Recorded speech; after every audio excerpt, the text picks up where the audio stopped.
He turns to you and he says, "Well, I suppose I should start at the beginning. Wait. What's this?" As he looks over across the way over to Iridial and Tigger. Oh no. He gets up and he just kind of walks past you guys if you let him. Yeah.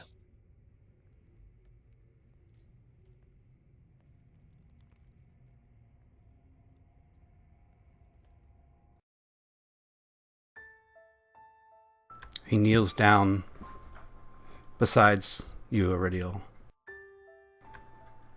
Just kind of sits there for a second. What's his name? It was Tigger.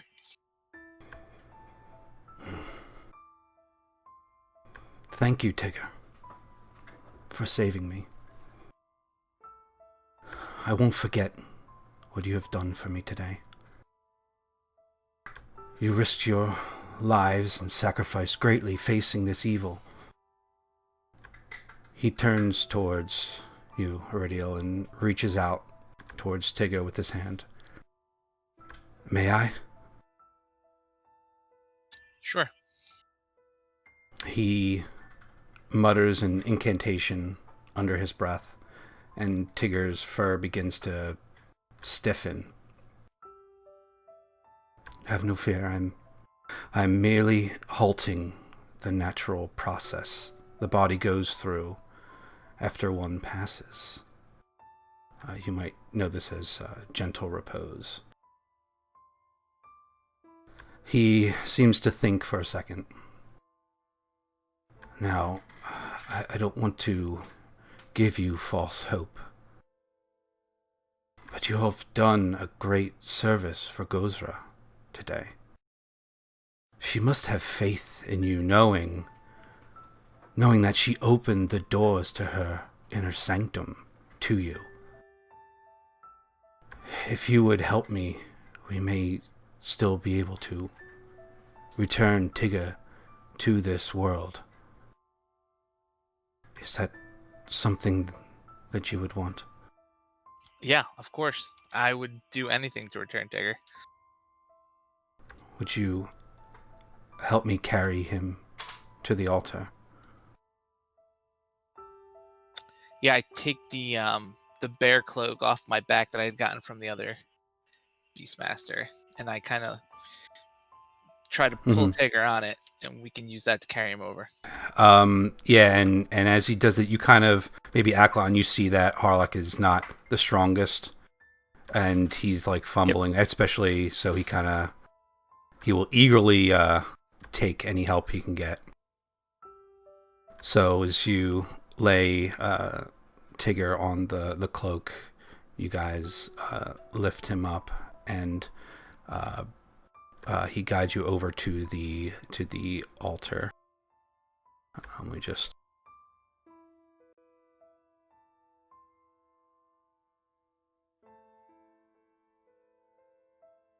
put you guys over there.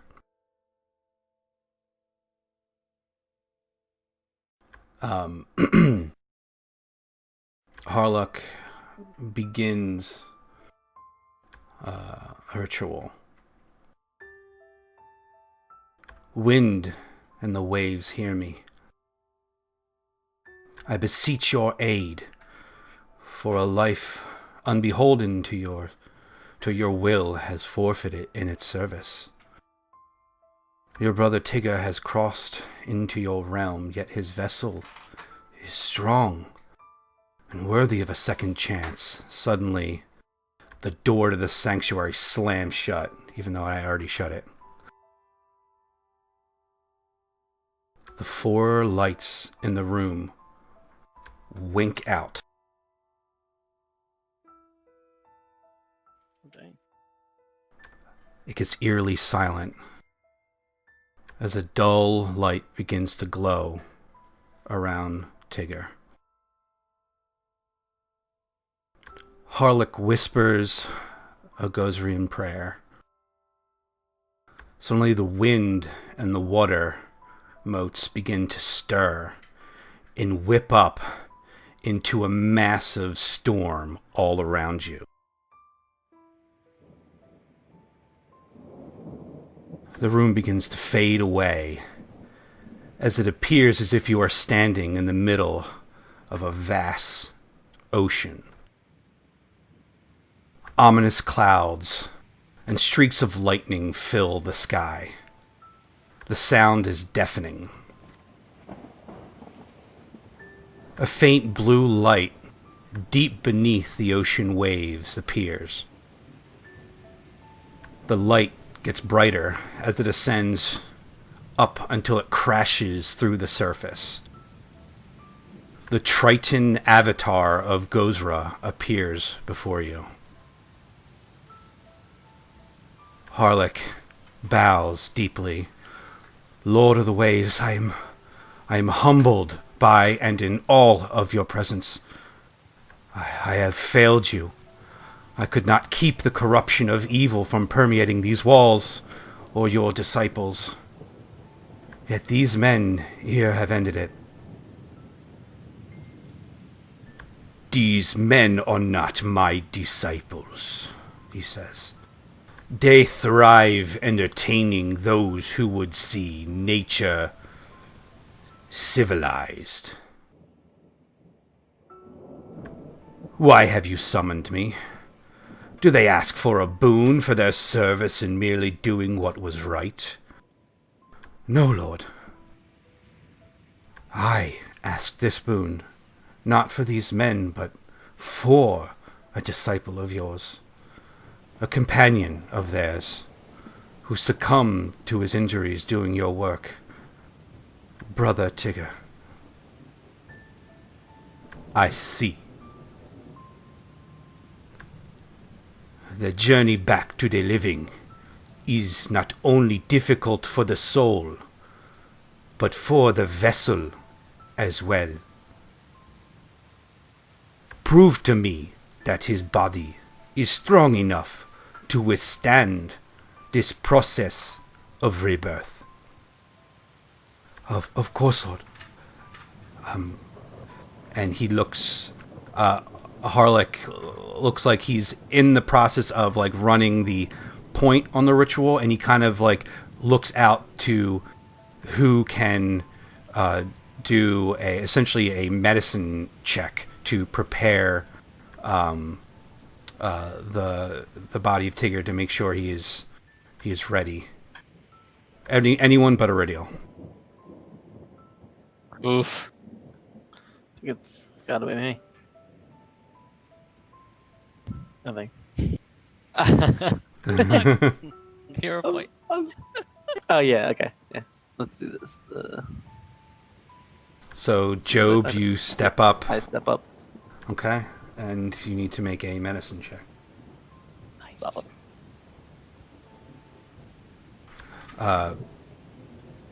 Harlech smiles and nods towards you.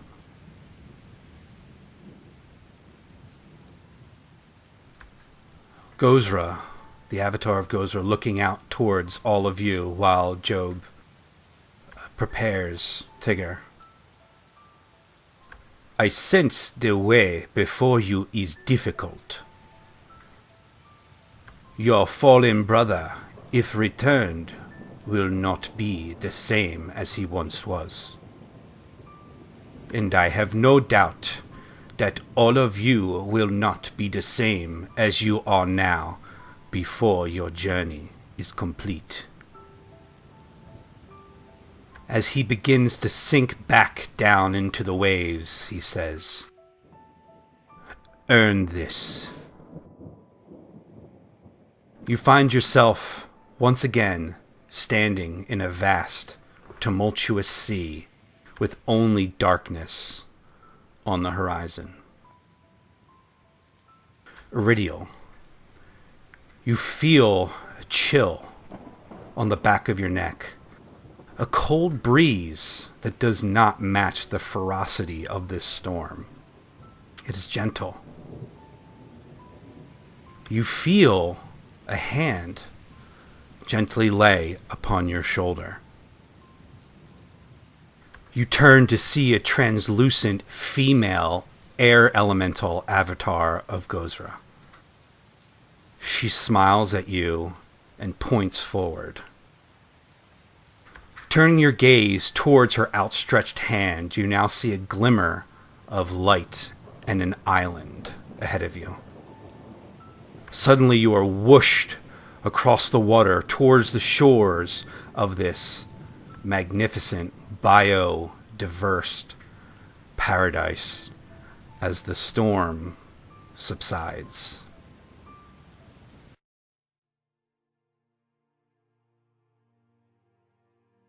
Wordlessly, Gozra leads you inland. Before you is a paradise landscape of animals living in harmony. Mountains, fields, rivers, forests, plains, beauty.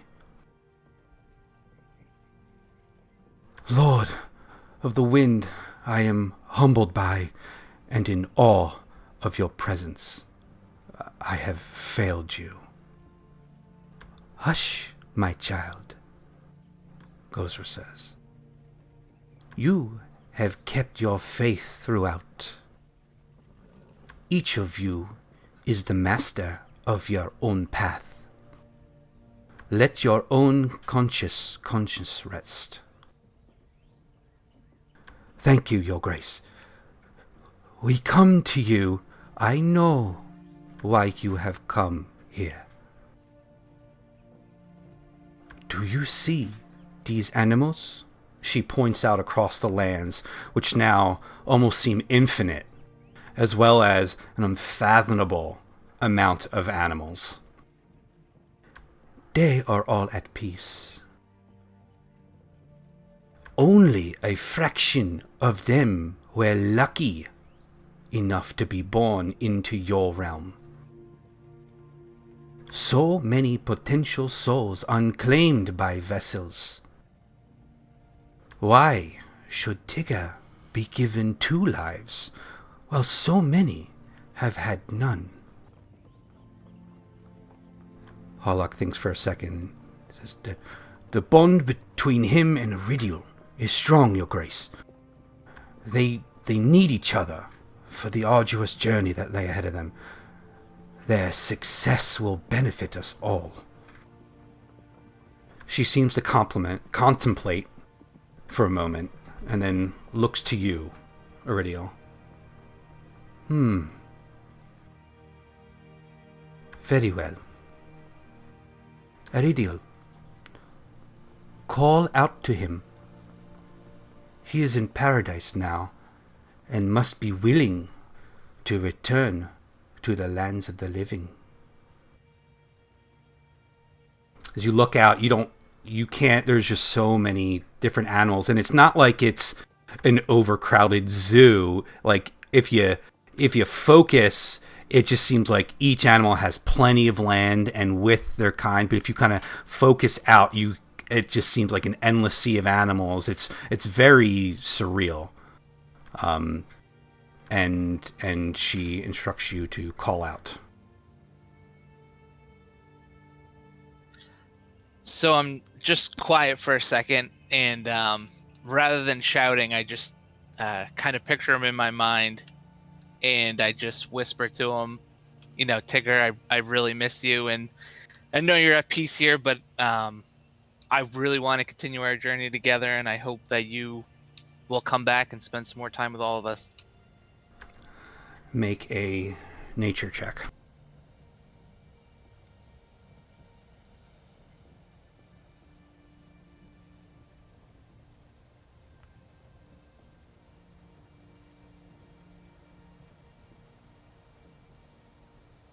HP.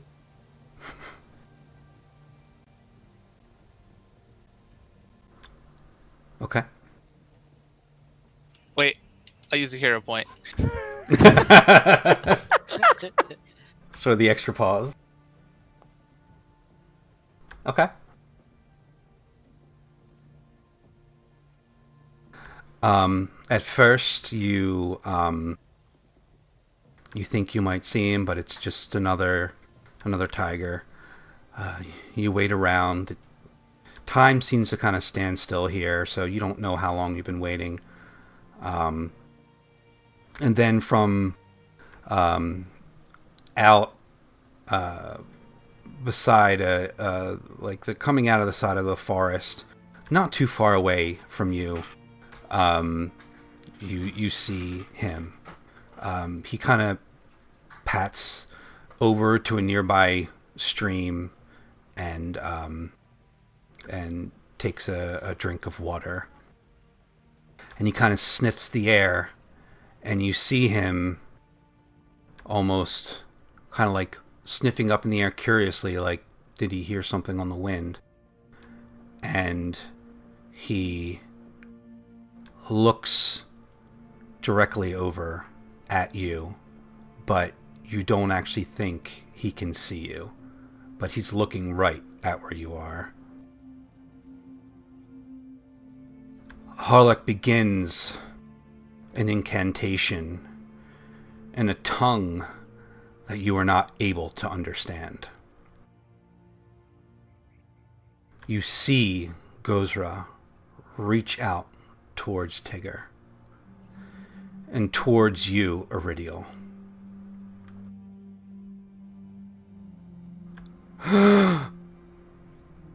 She gasps. Wait. What? Something is wrong. Life is failing in your realm. A reflection of life is required to transition, and I cannot feel its connection. The scene changes, rushing back almost to back through where you traveled over the island, back over the ocean, and suddenly you're back into the Hermitage, but you fly up above the Hermitage. A vantage point peers to the south. You begin to soar over the landscape, honing in on a structure in the distance, a large structure. It starts to take focus as you zoom closer up towards it. A large 200-foot tower with an orb of light hovering around its peak like a halo. As you get in closer, you see a figure. You see a bipedal, lizard-like humanoid standing on the peak, and as it reaches out its claws, and a purplish black tendrils streak out and collide with the orb. It makes a loud The tower shakes, and dust motes fall from its edges.